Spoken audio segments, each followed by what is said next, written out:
ఏదండి ఈ టర్మ్ లో మొత్తం డెవలప్మెంట్ మీదే కాన్సన్ట్రేషన్. ఏ టర్మ్లో 19లో టర్మ్ లో ఈ టర్మ్ లో అలా ఎలా కుదరదు అలా. అందుకనే అధికారులు వద్దంటాం కదా, నీకు డెవలప్మెంట్ అనే కాన్సెప్ట్ ఇన్ ట్యాండమ్ కలిసిమెలిసి ఉండదు, చూడొద్దులే. నువ్వు కూర్చోబెట్టి నేనే ఉన్నాను. నేను ఇన్ని కోట్ల రూపాయలు కౌలు రైతులకు ఇచ్చానంటే నేను ఎక్కడి నుంచి తీసుకొస్తాను డబ్బులు? ఓకే, నేను ఒక 2 కోట్ల ఇల్లు తాకట్టు పెడతాను. ఆ తర్వాత కానీ ఏం చేయాలి? నేను సినిమాలు చేయగలిగా. సినిమాలు చేయడం సంపాదన ఉత్పాదకత. నువ్వు ఒక ఉత్పాదన క్రియేట్ చేసి ఒక క్రియేషన్ ఒకటి చేసి ఒక ఉత్పాదకత పెంచి తద్వారా వచ్చిన డబ్బులు ట్యాక్స్లు కట్టి నేను ఇవ్వగలిగాను. There is a welfare. ప్రభుత్వం చేయాల్సిన పని అదే కదా. సిన్స్ మీ రెమ్యునరేషన్ గురించి ప్రస్తావన వచ్చింది కాబట్టి సౌత్ ఇండియాలోనే హైయెస్ట్ పెయిడ్ యాక్టర్ మీరు. అయినా సరే మిమ్మల్ని ప్యాకేజ్ స్టార్ అని మాట్లాడుతుంటే ఏమైనా బాధ అనిపిస్తుందా? అంటే మీరే చాలా నాకు తెలిసి కోట్లు హైయెస్ట్ 50 crores అంటారు, 75 crores పర్ సినిమా అంటారు. బట్ రాజకీయాల్లోకి వచ్చేసరికి మిమ్మల్ని ప్యాకేజ్ స్టార్ అని వాళ్ళు అలాగే. నాకు అర్థం కాదు ఏంటంటే అసలు ఎవడు ఏం తిట్టకుండా ఉండాలి ఎందుకు అనుకుంటాం?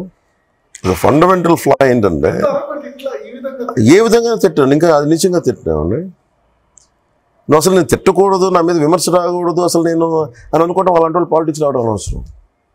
నాకు వాళ్ళు తిడుతుంటే నేను వింటూ ఉంటాను. నాకు కొన్ని ఆనందం వేస్తే, కొన్నిసార్లు నవ్వు వస్తూ ఉంటుంది, కొన్నిసార్లు లాగి ఒకసారి చెప్పు చూపించాలనిపిస్తుంది. It all depends on many circumstances. ఒక్కటి ప్రైమరీ ఏంటంటే నాకు కోపం రాదు. బేసిక్గా నాకు కోపం ఎప్పుడు వస్తుంటే నన్నంటే పెద్ద కోపం రాదు నాకు.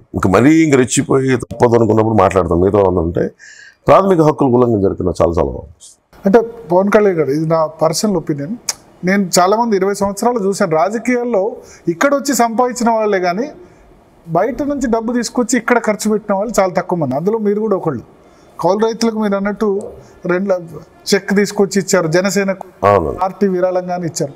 అయినా సరే ఇటువంటి విమర్శలు, ప్యాకేజ్ స్టార్, దత్తపుత్రుడు ఇట్లా మాట్లాడుతుంటే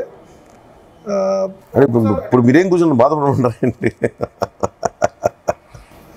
దాన్ని వేరే వాళ్ళు కూడా వాడుతున్నారు. వాడుకోమని చెప్పి that is the choice.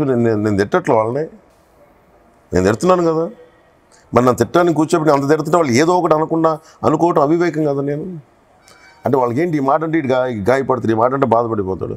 I think they are entitled to do what they wanted to say. I'm fine. మొదట్లో బాధపడ్డారు కానీ ఇప్పుడు నాకు అసలు అది కూడా ఉండదు.